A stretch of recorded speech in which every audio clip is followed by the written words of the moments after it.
Agro green tourism সম্পূর্ণ একটা নতুন বিষয় বাংলাদেশের প্রেক্ষাপটে। কৃষিকে দেখায় ট্যুরিজমের সঙ্গে সম্পৃক্ত করে ইনকাম করা।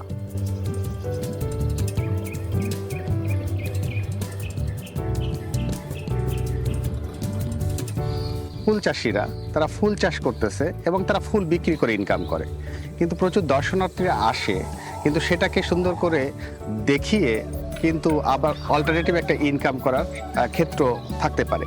তো ওখানে যখন ট্যুরিস্ট যাবে তারা কিভাবে ফুল চাষ হয়, কিভাবে মাটি তৈরি করে, কি কি ধরনের ফুল আছে, ফুল চাষ কখন শুরু হলো, এই বিষয়গুলো ট্যুরিস্টদেরকে জানানো, পাশাপাশি ট্যুরিস্টরা যাতে এই ধরনের কাজের সাথে সম্পৃক্ত হতে পারে, মানে প্র্যাকটিক্যালি তারা কিছু কাজ করতে পারে।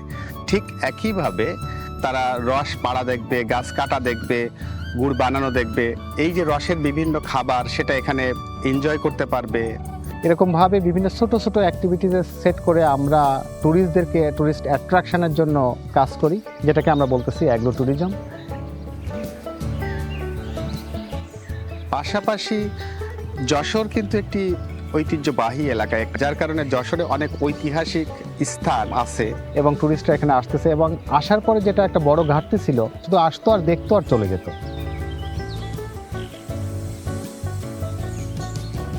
এখানে আগে তো কোনো কিছু থাকার জন্য হোস্টেল বা খাওয়া দাওয়া করার জন্য জায়গা ছিল না, এই জন্য আমাদের আকর্ষণটা ঠিক মতো জানাইতে পারতাম না। সে কারণে আমরা চিন্তা করেছিলাম এখানে একটু থাকার জায়গা, খাওয়া দাওয়া করার জায়গা তো দরকার, তাইলে একটু টুরিস্টরা এখানে এসে থেকে একটু সময় কাটতে পারবেন, তাইলে আরো ভাবে জানাইতে পারবেন। সে কারণে আমরা এখানে কটেজ এবং কিচেন কনস্ট্রাকশন করেছিলাম। সবাই এখানে কমফোর্টেবল একটু থাকতে পারবেন। তারপরে এই আমাদের কটেজ হচ্ছে সব একটু সোলার প্যানেল দিয়ে একটু ছাড়াই, এই জন্য ইকো ফ্রেন্ডলি একটু ভবন তৈরি করেছিলাম।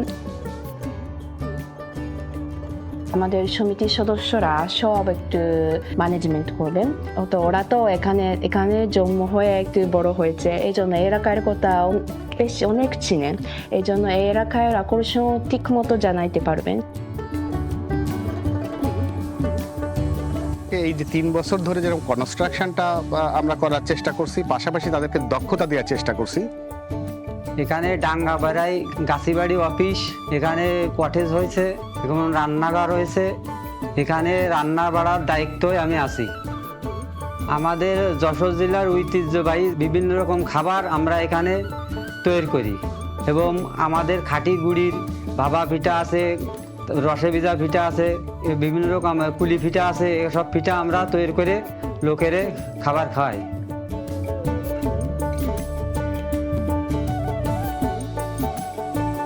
যদি পরিচিতি পায় তাহলে আমরা আশা করি সারা বছর এখানে বিভিন্ন ধরনের লোকজন আসবে এবং এই বিষয়গুলোকে উপভোগ করবে এবং স্থানীয় মানুষের জীবনমানে একটা ভূমিকা রাখবে।